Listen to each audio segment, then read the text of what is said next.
지난 8월? 어거스트? 세프템버였나요? 제가 근처에 있는 한 학교에 교장 선생님한테 불려간 적이 있어요. 그러니까 저희 애들이 잘못해서 불려간 건 아니고요. 저기 뒤에 앉아있는 요 학생들, 그 학교 학생 상담 관련해갖고 잠깐 방문한 적이 있습니다. 아마 이제 학생들이 매주 이제 주일에 나와서 참석하는 것을 공식적으로 허락하기 앞서서 최종적으로 점검하기 위해서 이렇게 회의하는데 저를 부른 것 같았어요. 이런저런 얘기를 하면서 이제 합의에 이른 것은 제가 주일에 학생들이 교회를 방문할 때 이 보호자, 영어로는 이제 가디언이라고 하는데 거의 가디언급이 된다는 그런 합의에 이제 이르렀습니다. 그리고 이 친구들의 이제 가디언이 된다는 것은 이런 상황, 저런 상황이 됐을 때 책임을 져야 한다는 것을 의미했어요. 예를 들어서 교회 보험이라든지 제 자동차 보험을 통해서 만일에 사건 사고가 터졌을 때 이를 해결하고 치료할 책임이 저에게 있다는 것을 이제 상호간에 합의한 그런 시간이었습니다. 이런 합의가 이제 학교와 교회 간의 책임 분담을 위해서 필요한 것도 있지만 학생들에게 반드시 필요했던 이유는 이 합의가 이 친구들의 안전을 보장해주는 매우 중요한 장치였기 때문이었어요. 학교 이제 아니건 바뀌건 이들이 안전하게 생활할 수 있도록 해주는 환경을 마련하자라는 취지로 그런 합의에 이른 것이죠. 여러분, 우리가 예수님을 믿음으로써 하나님의 자녀가 된다는 것은 제가 방금 얘기한 이 가디언에 관련된 상황에서처럼 얘기했던 것처럼 우리가 이제 하나님의 보호 아래에 들어갈 수 있다는 것을 의미를 합니다. 잠언 18장 10절은 이에 대해서 이렇게 얘기를 합니다. 여호와의 이름은 견고한 망대라. 의인은 그리로 달려가서 안전함을 얻느니라. 그러니까 하나님께서 우리의 상황을 책임져 주시는 보호자, 가디언이 된다는 말입니다. 하나님께서 여러 가지를 책임져 주실 거예요. 일반적인 삶도 있고 영적인 삶도 있고 여러 가지 삶이 있지만 오늘 본문에서 예수님께서 특별히 언급해 주시는 하나님의 가디언으로서 우리를 지켜줄 수 있는 상황은 염려 혹은 걱정에 관한 것입니다. 27절에 이렇게 예수님은 말씀하시죠. 너희 중에 누가 염려함으로 그 키를 한 자라도 더 할 수가 있느냐. 그러니까 염려하면 키가 크냐는 거예요. 말도 안 되죠. 그런 말씀을 이제 하시는데 또 34절에는 이런 얘기를 하죠. 내일 일을 염려하지 말라라고 이제 언급하시면서 우리가 하나님의 보호 안에 완전히 들어왔을 때 이러한 염려, 걱정의 문제가 완전히 해결될 수 있음을 우리에게 말하고 있습니다. 한 가지 생각해 볼 것은 이러한 보호, 하나님의 이 가디언십이 그냥 막 주어진다는 것이 아니라는 사실이에요. 왜냐하면 예수님이 오늘 본문을 이렇게 얘기했던 것은 했던 게 안 믿는 사람들이 아니었어요. 믿는 사람 대상으로 이 얘기를 했고 그리고 30절에서는 뭐라고 얘기하냐면 너희들이 믿음이 하나도 없어서 이렇게 될 거야 이렇게 얘기하는 게 아니라 믿음이 작은 자들이여 라고 얘기하는 것을 보면 믿음을 조금씩 갖고 있는 사람들인데 다 그냥 이제 오토매티컬리 다 주어지는 게 아니라 특정한 어떤 자세를 취했을 때 이런 보호하심이 우리에게 올 수 있다라는 것을 예수님께서 말씀하시는 것을 알고 있습니다. 알 수 있습니다. 그렇다면 우리가 도대체 어떤 조건을 충족시켜야 하나님께서 예수님께서 오늘 이렇게 워런트 하시는 이런 염려와 걱정에서부터 우리를 이렇게 보호해 주실 수 있을 것일까요? 저희는 이에 대해서 여러분들과 한 3가지 정도에 대해서 생각해 보고자 합니다. 첫 번째, 우리가 가져야 할 삶의 자세는 우리가 살기 위해서 하고 있는 일들이 우리 삶의 목적 그 자체가 돼서는 안 된다는 사실입니다. 예수님께서 이에 대해 25절에서 이렇게 말씀하십니다. 그러므로 내가 너희에게 이르노니 목숨을 위하여 무엇을 먹을까, 무엇을 마실까, 몸을 위하여 무엇을 입을까 염려하지 말라. 목숨이 음식보다 중하지 아니하며 몸이 의복보다 중하지 아니하냐 이렇게 말씀을 하십니다. 본문에서 강조점은 아마 이 맨 마지막 부분인 목숨이 음식보다 중요하지 않고 몸이 의복보다 중하지 않다는 데에 강조점이 있을 것입니다. 목숨과 몸, 그러니까 우리의 존재, 정체성 자체가 우리가 먹는 것, 입는 것보다 훨씬 중요하다는 사실이에요. 어떻게 보면 정말 당연한 거죠. 다들 그렇게 누구도 그렇게 생각하지 않겠어요? 근데 우리가 이 먹고 살려고 발버둥 치다가 보면은 어떤 주객이 전도되는 상황이 많이 발생하는 것 같습니다. 예를 들어서 살기 위해서 이제 먹는 것, 입는 것, 사는 것이 필요하기 때문에 막 이를 확보하기 위해서 노력하다 보니까 내 삶의 존재 자체의 이유가 그냥 이렇게 이런 것을 확보하는 것으로 바뀌어 버리는 거예요. 왜 돈 버는 기계가 된다라는 그런 말이 있지 않습니까? 먹고 살기 위해서 돈을 벌려고 노력하다 보니까 그냥 우리가 사는 게 돈을 위해서 사는 게 되어버리는 거예요. 먹을 것 좋아하시는 분들 많이 계시죠, 여기? 이런 말들 우스갯소리 있지 않아요? 살기 위해서 먹다 보니까 먹는 것이 사는 것의 목적이 되었다. 그러니까 내가 먹기 위해서 사는 거야? 이런 농담도 하고 있지 않습니까? 예수님에서 이에 대해서 말씀하시고자 하시는 것은 우리의 삶과 영혼이 진정으로 요구하고 필요하는 것에 더 집중하라는 것이에요.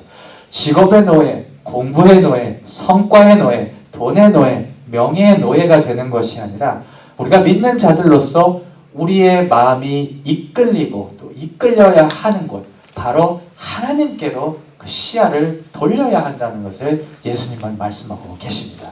두 번째로 하나님의 보호 아래로 들어가기 위해 우리에게 필요한 자세는 조금 더 하나님의 사랑을 신뢰하고 확신을 갖는다는 것입니다.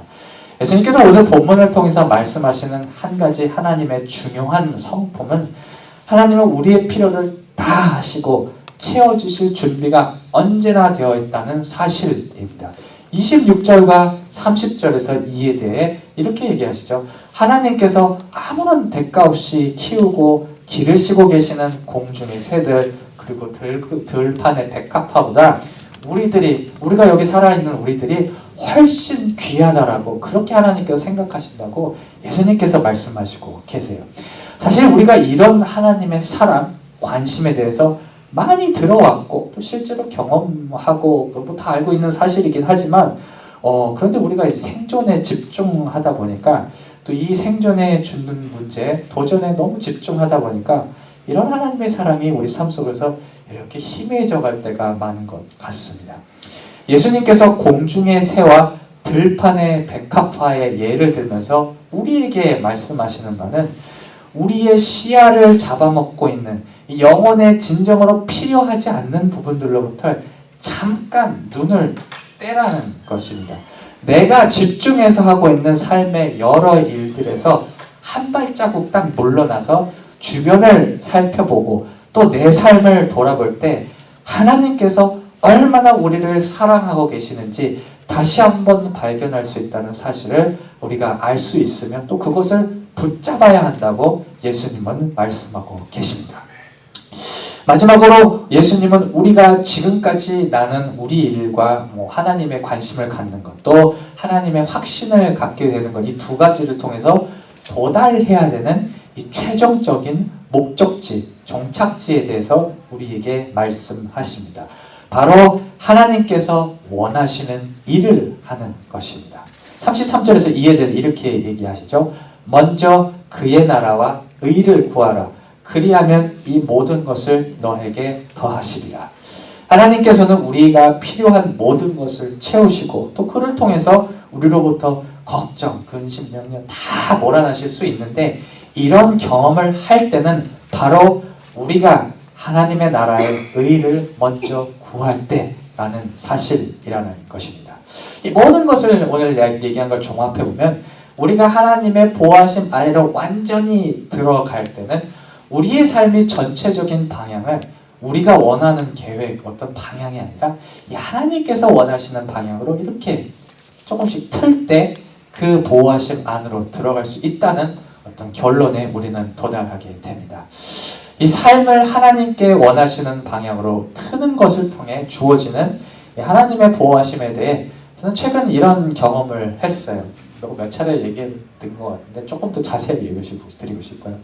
제가 작년에 말에 여기 이사 올 때 지금도 계속해서 아무리 생각해봐도 그 11월, 12월 그때 지금 막 이렇게 웃으면서 얘기할 수 있지만 정말 말도 안 되는 일이 벌어졌던 순간이었어요. 왜 말도 안 되냐면 뭐 너무 바빴어요. 너무 바빴어요. 저도 그러니까 학기 말이니까 이제 엔드 오브 세메스터는 늘 바쁘죠. 학생들도 바쁘고 선생님도 바쁜데 저도 수업을 2개나 하고 있었기 때문에 애들 성적 매겨야 되지, 상담해야 되지, 시험 문제 내야지, 그거 해야 되고 또 제 아내는 또 가사에 보탬이 된다고 미국 교회에서 일을 했는데 저희가 25일 날 떠났어요. 12월 성탄절 날 이사를 왔는데 24일 10시까지 미국 교회에서 일을 해야 됐어요. 일을 해야 됐고 저희 애들은 학교 엔드 오브 스메스터니까 엔드 오브 이어니까 얼마나 바쁘겠어요. 학교 오라 그러니까 또 가야 되고 그리고 뭐 이제 이런 어이가 없는 이런 상황 속에서 누구나 한 사람이라도 아프거나 좀 이렇게 삐끗하면 이 계획을 진행할 수 없는 상황에 놓여 있어요. 그래서 계획을 세우면서도 야 이게 생각대로 되면 계획대로 되면 진짜 기적이겠다. 이게 하나님의 은혜겠다라는 그런 생각을 하면서 11월, 12월을 이렇게 버텼던 것으로 기억해요. 근데 제가 이렇게 정신없이 그리고 투덜투덜거리면서 시간을 보내는 와중에 이런 느낌이 들더라고요. 하나님께서 저희 가족을 뒤에서 살며시 밀어주는 것 같은 느낌을 받았어요. 왜냐하면 이 모든 상황에 정말 퍼즐이 들어맞는다고 하잖아요. 탁탁탁탁탁 들어맞는 거예요. 그러니까 일이 한꺼번에 몰리면은 잘 안 될 거예요. 뭐 이것도 해야 되고 저것도 해야 되고 그렇게 안 되고 하나 끝나면 그 다음 끼고 또 하나 끝나면 그 다음 끼고 하나 끝나면 그 다음 끼고 아픈 사람도 없었어요. 그래서 그 과정 속에서 이렇게 하나님께서 이렇게 밀어주신다는 생각이 드니까 처음에는 뭐 걱정이 되고 뭐 근심도 됐는데 나중에는 12월 한 둘째 주, 셋째 주부터는 정말 마음이 평안해. 아 이거는 하나님께서 원하시는 거야. 하나님께서 뒤에 무너주시는 거라 하는 생각이 들면서 정말 편안한 마음으로 이사를 올 수 있었던 그런 경험이 지금도 납니다. 한 가지 제가 여기 쓰지 않았는데 갑자기 생각난 게 있어요. 어떤 일이 있었냐면 저희 가족이 이제 이사 텍사스에서 매스포드로 와야 되니까 이사 비용을 내야 되잖아요. 이사 비용을 내야 되는데 되게 비싸요. 뭐 보통 그냥 뭐 제대로 올라 그러면 뭐 5,000불, 6,000불 이렇게 내야 돼요. 그렇게 그 정도는 해야지 이사 올 수 있거든요. 가족 정도에. 근데 저희는 예산을 한 3,000불 정도 잡았어요. 저희가 이제 저기 안 되니까 좀 능력이 안 되니까. 근데 이제 싼 데를 찾아서 이렇게 전화를 처음에 탁 걸었는데 유팟인가? 그 거기다 전화를 걸었는데 거기는 전화로만 그렇게 예약이 된다 그러더라고요. 전화를 했더니 우리가 그 end of year 디스카운트를 너에게 해줄게 그러면서 3,500불을 얘기를 하는 거예요. 그러니까 500불 어버브잖아요. 그래서 내가 야 이거 조금 안 되냐 더 안 되냐 그래 내가 한 100불 정도 더 해줄게. 한 3,300불, 3,400불 이렇게 해준대요. 그래서 자 이것도 감사하지 그렇게 하고 이렇게 전화를 하다가 갑자기 전화가 끊겨버렸어요. 툭 끊겨버렸어요.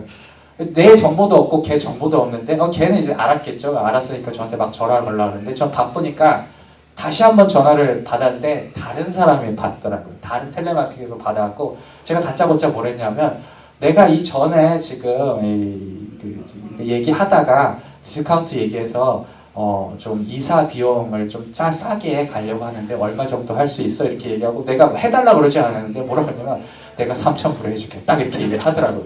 딱 거기에 맞춰서 그렇게 해준다고. 그러니까 중간에 통화가 그냥 툭 끊겨버리고 다시 걸어서 다른 사람한테 했는데 뭐 얘기도 없이 밑으로 이렇게 다운그레이션. 그래서 우리가 생각하고 있었던 버짓에 맞춰주기 이런 경험들이 정말 많이 일어났어요. 정말 그런 일들이 이렇게 일어난 걸 보니까 야 이거는 내가 하는 게 아닌가. 하나님께서 뒤에 밀어주시는구나. 그런 생각이 하면서 내가 하나님의 이 보호 아래 들어갔구나 그런 생각을 갖게 되었던 그런 기억이 있습니다. 이 말씀을 정리할게요. 여러분 예수 그리스도를 구주로 고백한 이후부터 하나님은 여러분들의 보호자가 되셨습니다. 그 하나님의 보호 아래 우리가 제대로 들어가기만 한다면 염려와 고민보다는 기대와 감사가 있는 삶이 주어질 수 있음을 오늘 예수님은 우리에게 약속하셨어요. 이 약속이 우리의 삶에 실제로 실현되기 위해서는 제가 그렇게 경험했던 것처럼 우리의 삶을 조금 더 하나님께 맞추는 그런 작업이 필요할 것 같아요. 제가 잘나서 하나님이 그런 이렇게 푸시를 해준 게 아니라 그냥 제 그때 마음은 하나님께 어떻게 하면 내 삶을 더 잘 드릴 수 있을까? 그런 심정으로, 그리고 이 교회에 어떻게 하면 빨리 와서 서빙을 할 수 있을까라는 생각으로 그렇게 하다 보니까 하나님이 이렇게 밀어줬다라는 생각. 그러니까 하나님의 의를 먼저 구하니까 저희가 필요했던 것이 이렇게 더해지는 그런 경험을 저희가 했고, 또 그런 경험들이 여러분들에게 열려 있다고 저는 생각을 합니다. 우리가 당장 필요한 것들, 해야 될 것들 진짜 중요할 수 있어요. 일도 해야 되고 사업도 해야 되고 뭐 여러 가지 막 상황 속에 놓여 있지만 그것이 삶의 궁극적인 목표가 되지 않아야 한다는 것을 예수님께서 우리에게 말하는 것을 기억해야 하고, 또 하나님의 사랑에 대해 조금 더 확신을 가졌으면, 하나님께서 너희들 다 채워줄 수 있어, 하나님께서는 너희를 너무 사랑하고 계시다는 그 하나님 예수님의 말씀을 우리가 좀 확신을 갖고, 또 우리가 하나님께서 원하시는 일을 하려고 할 때 모든 것을 더하시는 하나님을 경험할 수 있다는 것을 믿고 살아가는 저와 여러분들이 되시기를 주님의 이름으로 축원합니다. 아멘.